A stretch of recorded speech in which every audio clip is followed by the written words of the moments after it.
So the last thing I want to talk about debt is one of the best investments I made, because I started off with no money like most people. You know, my first investment was a little $18,000 condo in Hawaii, and I made a whopping $25 a month. I didn't make much money on that deal, but every time I did an investment, be it real estate or business, I got smarter, because experience makes you smarter.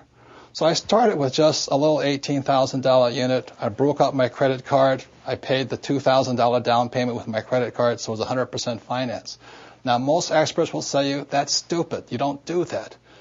But if you know what you're doing, you can do it. A number of years ago, I bought a $7 million commercial building. I paid for it with zero down. And every month, after everything is paid for, it puts about $30,000 a month income in my pocket, or $360,000 a year for no money down. So that is the price of having a good education or a bad education. A good education is knowing the good debt versus bad debt and how debtors can win if you know what you're doing. I don't know what the heck with people think about money, but that's what I get a lot of, is kind of this, well, you know, money's not spiritual. I'm just saying it's your attitudes, you know, a person's attitude towards money. I make a lot of money, but I give a lot, you know what I mean? It goes to biblical principle, the more you give, the more you receive. So when I meet somebody who's doesn't have any money, it just means they're not giving something. Yeah. You know, so a lot of times there's people who would like more, but they're not giving anything. Yeah. So they're like my poor dad. You know, he belonged to the labor unions, and he wanted to work less and get paid more. Well, that's anti-religious to me. Yeah. If you want to get paid more, work more, give more. That's how I see it. Discipline I had to get into was I always pay myself first, even when I had no money. And when I have all these bill collectors calling me, I use them as inspiration. You know what I mean? Really? Oh, when they're hounding, the government's hounding you, bill collectors calling, because I've been broke, so I can understand what it feels like to be broke. When those guys are calling you, instead of, you know, shrinking and going into the shell and eating my pizza, I use it as motivation to go out and make more money. So I use my bill collectors as motivation, and that's why I paid myself first, even though sometimes I wasn't paying. What would you pay yourself? I always bought assets. I'd buy a house, or I'd put money in the bank and things like this. But it was just a habit. Exactly what you're talking about. It's up here. It's about changing the way you think. That's what the whole book is about. That's it, because we're our biggest asset. We're also our biggest liability. But the common wisdom, the old intelligence idea is to diversify. And what I believe in is something else, is increase your financial IQ, your financial intelligence, and instead focus. And what focus stands for is this.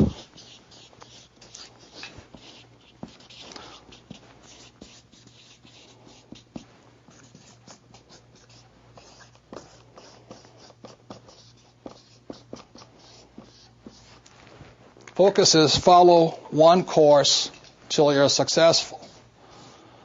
And so that's what I did in 1973. I signed up for my first real estate investment course. And I just did it and did it and did it. You know, I bought this one little $18,000 place, and I did it again, and I did it again, and I did it again, until the point where I understood it. And then I went into becoming an entrepreneur. And I did it, and I did it, and did it. And I'm still learning. And I'm still learning about real estate. And the reason, in 1966, I got into oil when I went to work for the Standard Oil Company. So today, I'm still focusing. I invest in oil and oil and oil. And I don't diversify. You know, it doesn't mean I don't lose. Sometimes I lose, sometimes I make mistakes and all this. But I just don't buy good as with all the bad.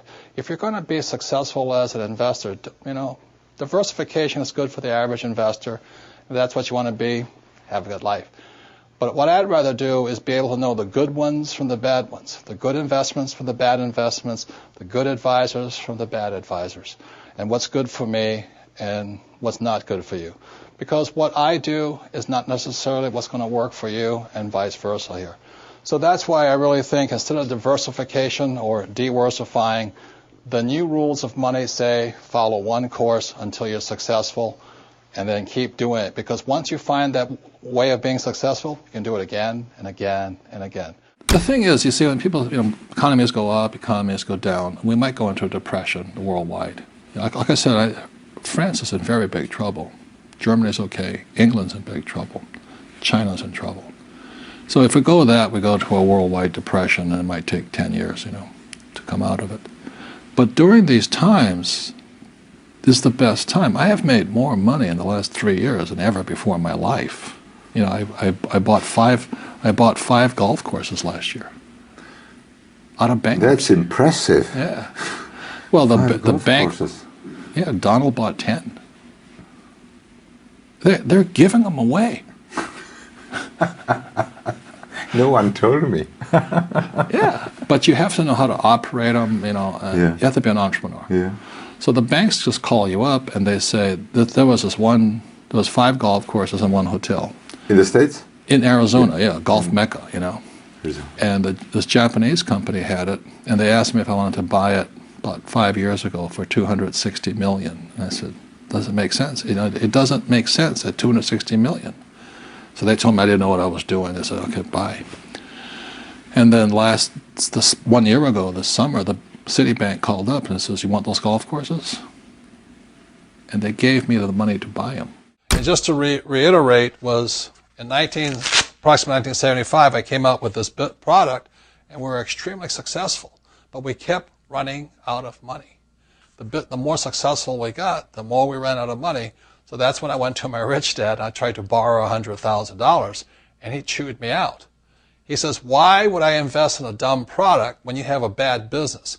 And so that's when he began teaching me the next level of my entrepreneurial education.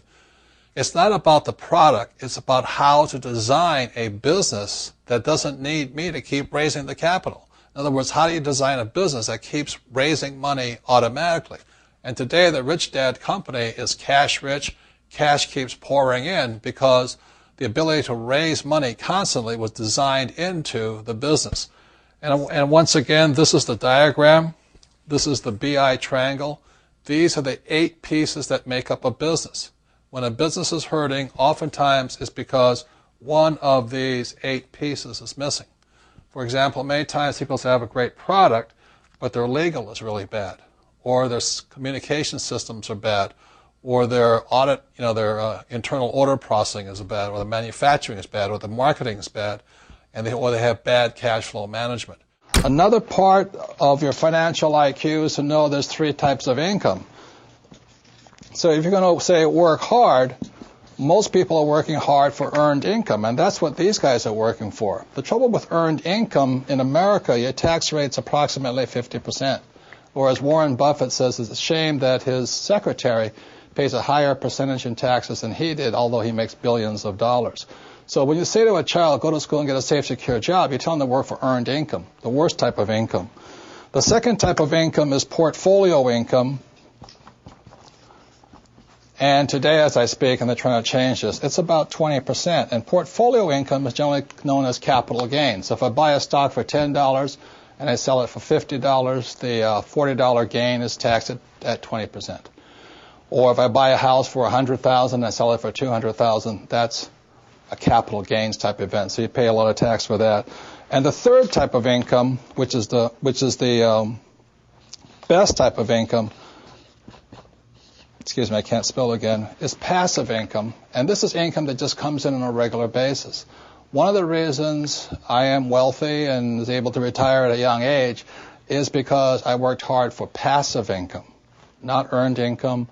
I don't flip real estate generally, not portfolio income. I don't flip stocks. I want passive income. So today, the new rules of money, it's important to understand what are you going to school to become, ES, entrepreneur or investor, and what kind of income you're working hard for, earned, portfolio, or passive. And if you know what you're doing, you can pay 0% taxes legally.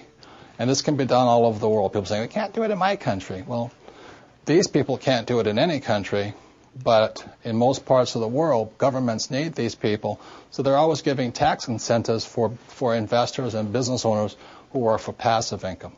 So those are some of the new rules of money. You've really got to know what you're working hard at and what kind of work are you performing, what kind of income are you working hard for. Well, most successful entrepreneurs have gone bust. Right? Yeah. Henry Ford, an old-time entrepreneur, he went bust 5 times. Okay, look at Steve Jobs. Yep. His own board fired him. Yeah. You know, Bill Gates was taken before the Supreme Court for monopolistic practices. Right. Even my friend Donald Trump went down $1 billion. Yeah. I only went down $1 million. So the average person is so afraid of those losses, they never get ahead. Because at school they teach you if you make a mistake or if you fail, you're a failure. But that's not real life. A baby learns to walk by standing up and falling down, standing up and falling down. And our school system punishes you for making mistakes. That's why my poor dad, an academic, was so unsuccessful. He was terrified of making mistakes. The key to raising money, this is Ken McElroy's company, it's called MC Companies.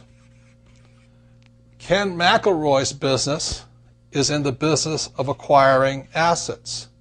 That's why his company gets richer and richer and richer. Every year he adds probably 1,000 new apartment units to his inventory. So Ken's company gets richer and richer because MC Company is designed to increase assets. Poorly designed businesses never have any assets. They have huge liabilities. And I trust that makes sense to you. So Ken McElroy's business gets stronger and stronger and stronger because every year he's increasing more assets. The Rich Dad company gets stronger and stronger and stronger because every year we add more assets. This year we're adding franchising to our mix. We're also, Rich Brother, Rich Sister, the book has come out. We come out with the real book of real estate, etc., etc. And every one of those products every year continues to send money into our product. So that's an idea of a well-designed business. If you have a well-designed business, I don't care if it's for real estate or making, cash flow board games. If it's well-designed, investors will give money to you because this is a well-designed business. I think the big mistake is I hear so many people say it's important to save. That's ridiculous. And the reason that's ridiculous is because what happened in 1971 is crucial. In 1971, the U.S. dollar stopped being money. In 1971, the U.S. dollar became a currency. And what that meant is Richard Nixon, in 1971, the president, took us off the gold standard. That's like giving an alcoholic free rein to the bar, or it's like giving somebody who can't control their spending unlimited credit cards. So what's happening is all the savers today are losers. The problem with 1971 is that the federal government keeps printing money, so the value of your money keeps going down. So these people, I'm saving, and if you notice, as the value of the dollar goes down, prices go up. So they call this inflation. You look at in 1997, oil was about, I think, $10 a barrel. 10 years later, it's about 135 a barrel. So they say it's inflation, but really what it is the dollar's value coming down. So savers are getting wiped out today. So just keep saying to yourself and to your kids to save money, that is not the new rule. That's an old rule. So a very big problem for most people is stop using the word save and use the word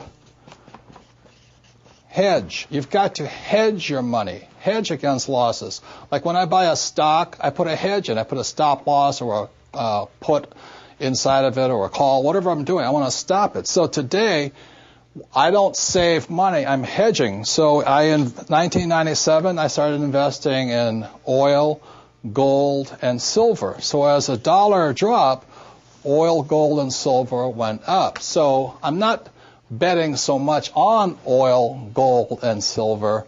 I'm betting against the U.S. dollar. And that's why this idea that you're going to tell people you need to save money, that's really, really an obsolete idea, because the idea went obsolete in 1971. The U.S. dollar in the last few years has lost almost 80% of its purchasing power. And the prediction is, because this has happened throughout history, it happened thousands of years ago with the Romans, with the Greeks, with the Germans, with the English, the Japanese, and the Chinese. Every time they've made money into a currency, something you could print at unlimited, every time that has happened, the currency has gone to its true value, which is zero. So I am afraid as this economic volatility continues, the savers who were operating by the old rules of money are just going to get wiped out because the purchasing power of their dollar is going to go down. So even if the bank's paying you 5 to 10% interest, you can't keep up with the banks printing money. So that's the old rule of money, is saving money, and the new rule is hedge. You've got to be able to see what's coming up as something else is coming down.